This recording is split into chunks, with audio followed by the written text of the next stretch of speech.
नमस्कार, मैं अपूर्वा। आप देख रहे हैं राष्ट्रीय हित न्यूज। आइए नजर डालते हैं आज की कुछ खास खबर की ओर। अखिल भारतीय व्यापार संघ के राष्ट्रीय अध्यक्ष आत्माराम गुप्ता ने की सरकार की किसानों की मांगों को पूरा करना चाहिए। कहा कि सरकार अन्नदाता है, किसानों सभी मांगों को पूरा कर देना चाहिए। गुप्ता ने कहा कि सांसद दीपेंद्र को लेकर कहा कि हरियाणा के लोग दीपेंद्र को चाहते हैं, तभी लोकसभा चुनाव में लाखों मतों से बहुमत हासिल किया है। सिरसा लोकसभा सीट से बहन कुमारी सैलजा ने कांग्रेस से लाखों से जीत हासिल करके रिकॉर्ड बनाया। आने वाले समय में कुमारी सैलजा विकास कार्यों को अंजाम देंगी। आत्माराम गुप्ता ने प्रदेश की भाजपा सरकार को फैमिली आई पहचान पत्र ऑनलाइन सिस्टम को खत्म करके ऑफलाइन करना चाहिए, ताकि लोगों को इससे परेशानी नहीं हो। देखो, जो जनता ने वोट दिया है, जनता ने जो वोट किया है, वो भारतीय जनता पार्टी के क्रियाकलापों को, चाहे वो अच्छे रहे हों चाहे वो अच्छे ना रहे हों, उसको देख के जनता ने वोट किया है। और जिन लोगों ने जनता के दिल पे राज किया, राज होते हुए राज किया, लोगों का काम किया, जनता से जुड़े रहे, उन लोगों को जीत मिली है। चाहे वो भाजपा के लोगों को मिली है, चाहे वो कांग्रेस के लोगों को मिली है। मैं अखिल भारतीय व्यापार संघ के राष्ट्रीय अध्यक्ष होने के नाते किसी से भी मैं जुड़ा हुआ नहीं हूं। हाँ, मैं पहले कांग्रेस में 50 वर्ष तक वर्क किया है और मैं कांग्रेसी हूं और आगे भी रहूंगा। लेकिन बीजेपी के लोग अगर अच्छा काम करेंगे तो मैं उनके लिए भी अच्छा कहूंगा, क्योंकि मैं एक व्यापारी नेता हूं, मैं नहीं है। दीपेंद्र हुड्डा मिलनसार व्यक्तित्व है। मैं उस परिवार को पिछले 30 वर्ष से जानता हूं। मेरा पारिवारिक ताल्लुकात है भूपेंद्र हुड्डा जी से। मेरे बड़े भाई साहब हैं, मुख्यमंत्री रहे हैं, उनके सारे परिवार से मैं बड़ा भारी आर्य समाजी परिवार है। और उस सब परिवार में भी दीपेंद्र जो है, अपने पिताश्री की और माताश्री की संस्कारों में पले बड़े हैं, पढ़े लिखे हैं, और उन्होंने जनता के दिल पे राज किया है। और जो व्यक्ति हारे हैं उनके बारे में सभी लोग जानते हैं कि वो क्यों हारे हैं। और दीपेंद्र हुड्डा अपने दम पे कांग्रेस पार्टी के चहेते, सोनिया गांधी जी के चहेते, प्रियंका जी के चहेते, राहुल गांधी जी के चहेते हैं।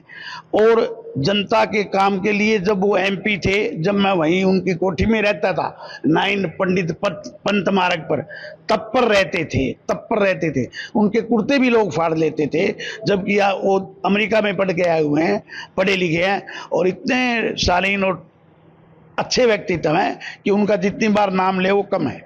सैलजा के पिताश्री के साथ मैंने वर्क किया है यूथ कांग्रेस के जिला अध्यक्ष के नाते।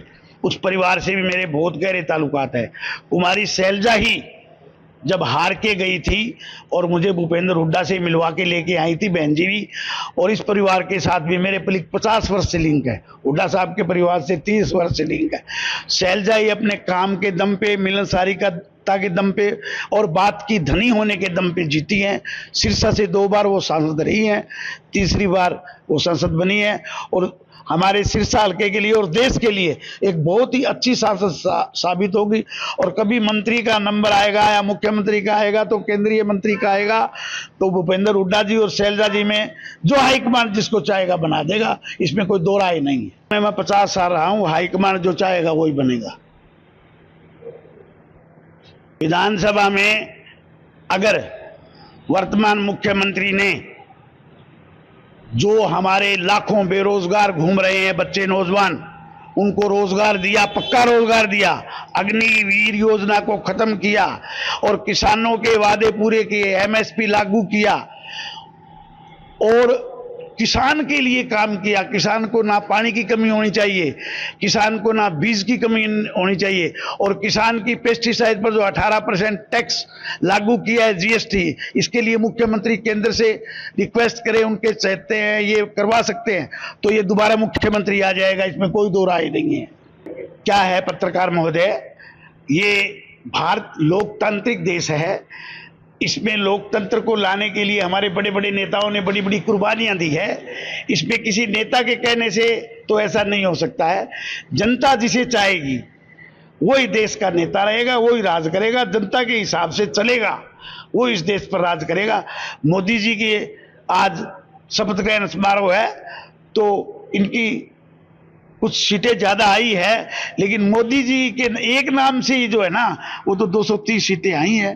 तो इस बारे में मोदी जी भी को भी पुनर्विचार करके जनता के हित के कार्य करना, स्वामीनाथन आयोग की रिपोर्ट लागू करनी चाहिए ताकि किसान का भला हो, देश का भला हो। जहां किसान का भला हो, किसान के साथ हर व्यक्ति जुड़ा हुआ है, चाहे वो व्यापारी है, चाहे वो कर्मचारी है। किसान के साथ हमारा देश 70% खेती पर निर्भर है। किसान अगर खुशहाल होगा तो सारा देश खुशहाल होगा।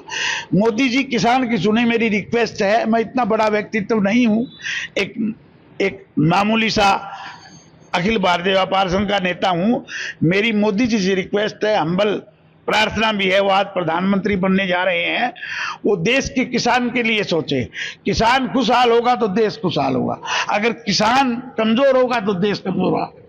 ये कहेंगे देखो, कोई आदमी धरना देता है किसी अपनी मांग के लिए, कोई गरीब व्यक्ति अपनी आत्मा को नहीं बेचता है। कंगना जी ने ये ठीक नहीं कहा और उनको भी कानूनी कार्रवाई से कार्य करना चाहिए था। इस देश में किसी को किसी पर हमला करने का कोई डायरेक्ट अधिकार नहीं है। कानून बने हुए, कानून के हिसाब से कार्य करना चाहिए। और कंगना जी ने जब बात कही उनकी माँ के लिए तो उनको भी आत्मा दुखी होगी। अब उनको कानूनी कार्रवाई करनी चाहिए थी।